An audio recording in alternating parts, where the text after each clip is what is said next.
He is a billionaire in a world obsessed with screens, yet he owns no smartphone, avoids social media and doesn't even use email. This isn't a gimmick or a temporary detox, it's a life choice rooted in something deeper. So why would one of the world's richest men reject the very tools that built his fortune? To understand his decision, we first need to understand where he came from. His name is Thomas Elwood. In a world ruled by data, notifications and digital footprints, Elwood is a ghost. No Instagram, no email, no smartphone. Yet somehow he sits on a fortune estimated to be well over $12 billion. A billionaire who refuses to use the very tools that built his empire among the world's elite, whispered with both confusion and admiration, the analog billionaire. Thomas didn't grow up disconnected. In fact, he was one of the earliest adopters of digital infrastructure. During the late 90s, while most were still figuring out dial-up, he was already building back-end systems for emerging financial institutions. He saw the internet not as a fad, but as the next frontier of wealth. And he was right. Through a series of software platforms designed for risk management, data security, and ultra-fast trading algorithms, Elwood quietly built a tech empire that catered not to the average user, but to the institutions that ran the world. By his early 40s, he had sold off major parts of his company to global banks and hedge funds. His approach was always the same: stay out of the spotlight, reinvest in infrastructure, and move quietly. For years, he remained a behind-the-scenes figure, never chasing celebrity, never doing panels or TED Talks, and almost never photographed. But despite his low profile, those who did business with him knew one thing for certain: he was always ahead of the curve. And then he stopped. Somewhere in his late 40s, Elwood began to withdraw. At first, it was subtle. He stopped using a laptop during meetings. Later, he declined calls over Zoom and insisted on landline contact only. Eventually, he gave up his personal devices entirely. No phone, no computer, no screen time of any kind. Business partners thought it was a phase. Staff assumed it was for health reasons. But as the pattern continued, a message emerged. This wasn't temporary, it was intentional. While the peers doubled down on visibility, going live, tweeting thoughts in real time, Elwood built walls. Not metaphorically, but physically. A sprawling estate in rural Vermont was completely disconnected from the grid. No Wi-Fi, no surveillance tech, no smart anything. His office still paper ledger based. Meetings face-to-face only. Assistants handwrite his correspondence, deliver reports in folders, and communicate through couriers if he's traveling. No digital trail, no data vulnerability. To some, he's a relic. To others, a genius. In elite circles, he's seen as both an outlier and a prophet. His silence has made him mysterious, and his refusal to engage with modern tools has only amplified his aura. Because while others broadcast their every move, Elwood's absence speaks louder. But this wasn't always his belief. Something changed, and it started with one major turning point. The shift didn't happen overnight, but it began with one moment that cracked the foundation Thomas Elwood had spent decades building. According to those closest to him, it started with a breach, not of code but of trust. One of his most sensitive business acquisitions, a private negotiation involving multi-billion-dollar assets and international contacts, was leaked to a competitor before the deal could be finalized. The leak didn't come from a boardroom conversation or a misplaced document. It came from metadata. Emails, encrypted chats, fragments of a digital trail thought to be secure. For Elwood, it wasn't just the financial loss that stung. It was the realization that despite all his caution, his data had betrayed him. What followed was a quiet internal audit that uncovered a disturbing truth. Nearly every detail of his movements, discussions, and even private health records had been harvested, stored, and sold without his consent. The systems he once built to secure information were now part of the same machinery he no longer trusted. Then came the second blow. During a routine health check, he was diagnosed with a neurological condition that doctors loosely attributed to chronic stress and overstimulation. They recommended digital detoxes, screen breaks, lifestyle changes. But Elwood took it further. He didn't just limit his screen time, he erased it entirely. Within a month, his digital footprint began to vanish. He deleted accounts, unsubscribed from services, and shut down his personal cloud storage. Assistants were instructed to stop using messaging apps and rely solely on handwritten memos. Laptops were removed from his offices, monitors unplugged. Any hardware that could send or receive data wirelessly was either deactivated or destroyed. Some thought he was having a breakdown, others believed he was testing a theory. What made the move so striking wasn't just its scale, it was the permanence. Elwood didn't just pull back, he redesigned his entire life to exist outside the digital ecosystem. His sprawling estate became a black hole in the data universe, impervious to pings, signals, or algorithms. Even his cars were retrofitted with analog systems, rejecting the convenience of GPS in favor of maps and internal drivers trained in route memorization. His withdrawal extended to his company. While the board initially feared chaos, something unexpected happened. Efficiency improved. With fewer distractions, meetings became shorter, reports were better thought out, internal leaks dropped to zero. Elwood began holding closed-door sessions with top executives, training them on attention, discipline, and presence. No phones allowed, no notes taken. Externally, clients and competitors alike were baffled. How could one of the world's leading investors reject the very thing he helped usher in? But inside his empire, a new form of leadership was taking root, quiet, focused, and fiercely protected. What seemed like isolation was actually something deeper, a radical new philosophy. In an age where the world is glued to screens, the way Thomas Elwood lives feels like stepping into another era, one that runs on intention rather than automation. Every part of his daily life is deliberately designed to operate without the digital world most of us can't escape. It's not an aesthetic or a performance, it's a system, and it runs on paper, presence, and precision. His mornings began in silence, no phone alarms, no screen glow, just handwritten pages from his assistant delivered to his bedside before sunrise. His agenda is printed the night before, reviewed over coffee brewed by hand, and adjusted using a red pencil he's used for years. Notes are scribbled into leather-bound journals, not apps. If he wants to send a message, it's typed on a vintage typewriter and passed along by courier or handed off to staff for delivery by hand. He uses landlines, installed with analog encryption systems built in-house. No texting, no emails. No voice assistants recording from across the room. Conversations happen face-to-face or through secure lines with no cloud storage, no digital archive. If a meeting is missed, it's rescheduled with a personal call. No back and forth in endless chat threads. His staff is trained not just in operations, but in how to operate without technology. Every team member is vetted not only for loyalty, but for adaptability to the analog systems Elwood insists on. Assistants are taught shorthand. Accountants use physical ledgers. Investment reports are printed, annotated by hand and stored in locked cabinets. Calendars are managed with color-coded files, and everyone is required to leave their device at the door when entering the estate. The result?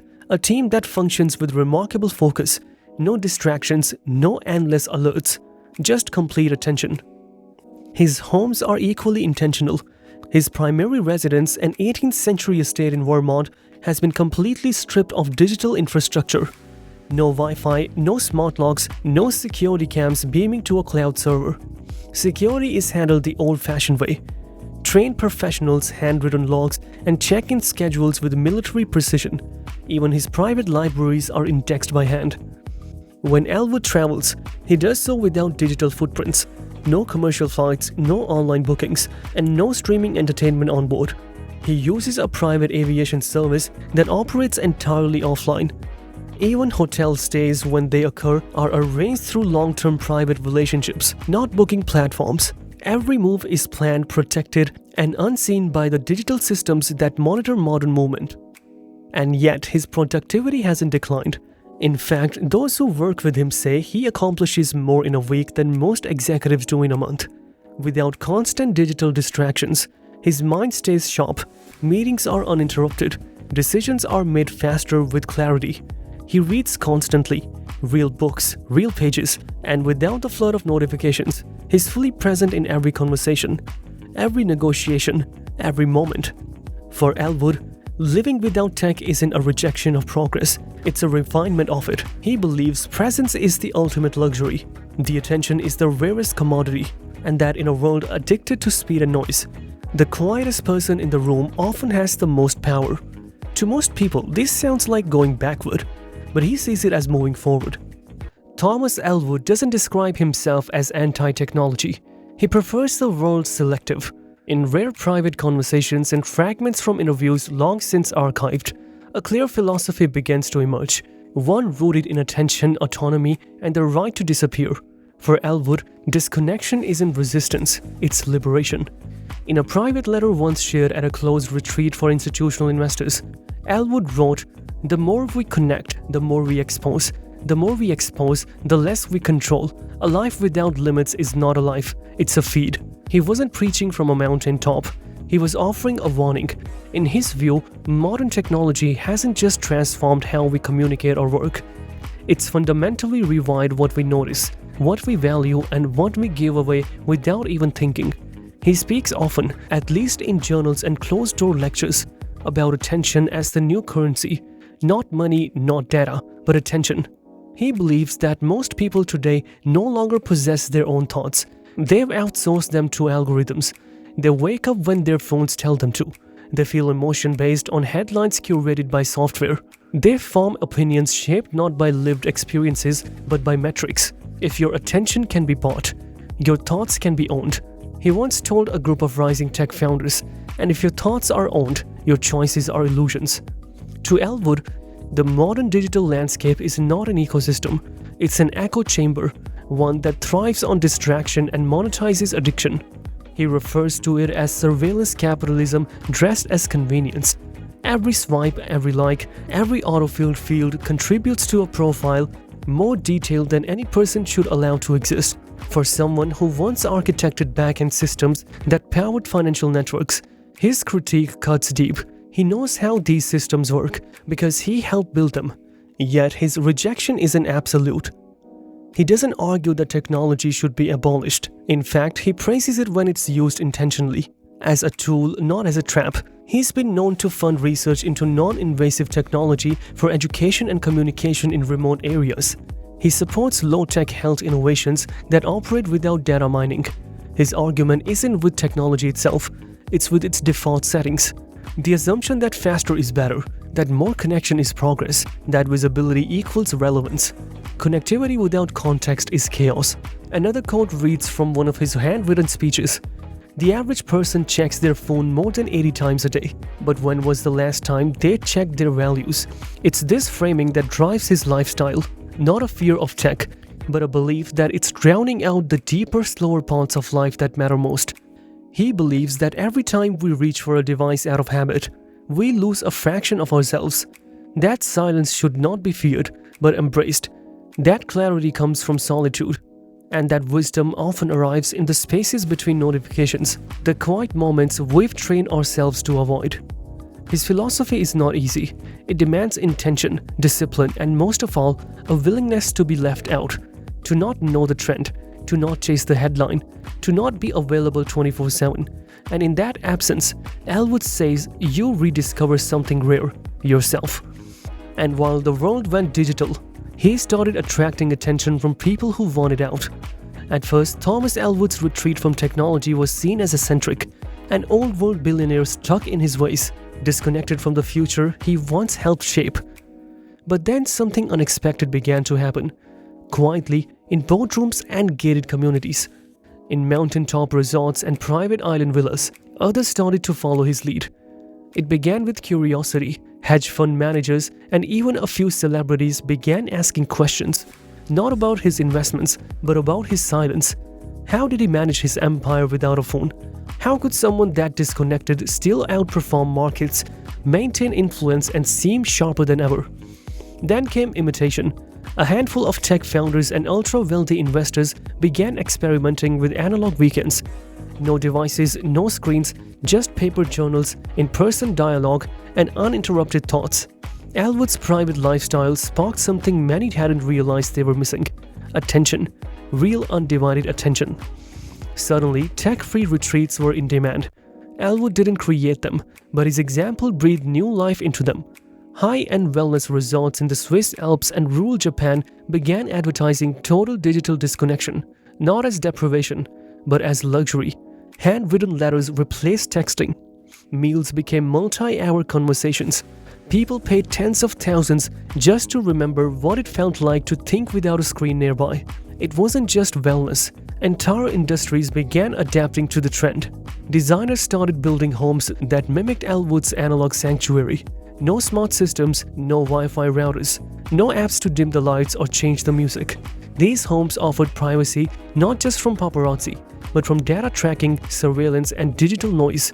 The idea that a home could be truly yours, not because of what you owned, but because of what it didn't let in, became a selling point. Elwood's influence extended to luxury privacy services, tech-secure landlines, signal-blocking conference rooms, estate planners who specialize in off-grid security. Once in niche services, these offerings began seeing a surge in high-net-worth clients who wanted to feel safe, not from people but from algorithms. In a culture obsessed with digital presence, Elwood's absence became its own form of presence. He wasn't logging out, he was opting out, and that choice was beginning to look like freedom. He reminded the powerful that the ability to disconnect wasn't weakness, it was control. And now others are asking, is this the future of luxury? Not access but escape. Not streaming more but seeing less. So will this become a trend or remain a personal rebellion? Thomas Elwood's life raises a question few are willing to confront. Are we too connected to ever truly disconnect again? In a world where everything runs on data, our maps, our memories, our identities, is there still room for a life offline? Or has the line between convenience and control already disappeared? Elwood doesn't offer solutions, he offers a warning. Through his choices, he's quietly challenging the belief that more connectivity equals more freedom. In his view, the opposite is becoming true. Every notification fragments attention. Every smart device records more than it reveals. Every new app solves a problem and creates 10 more we didn't ask for. He's not naive. He knows his way of life isn't scalable. It's difficult, it's expensive, and in many ways it's a privilege. But that doesn't make it irrelevant. Because in a hyper-connected world where everything is shared, tracked, and monetized, the choice to live unseen becomes a kind of rebellion. His model may not be the answer, but it offers something rare, a reminder that disconnection is still possible, and that sometimes the most powerful decision is to step away. Elwood isn't fighting the future, he's asking if it's still ours to shape. Whether you agree with him or not, he's made one thing clear: silence can be louder than anything else. Could you live like this billionaire, off the grid by choice? Leave your thoughts in the comments and subscribe for more stories about the world's most fascinating minds.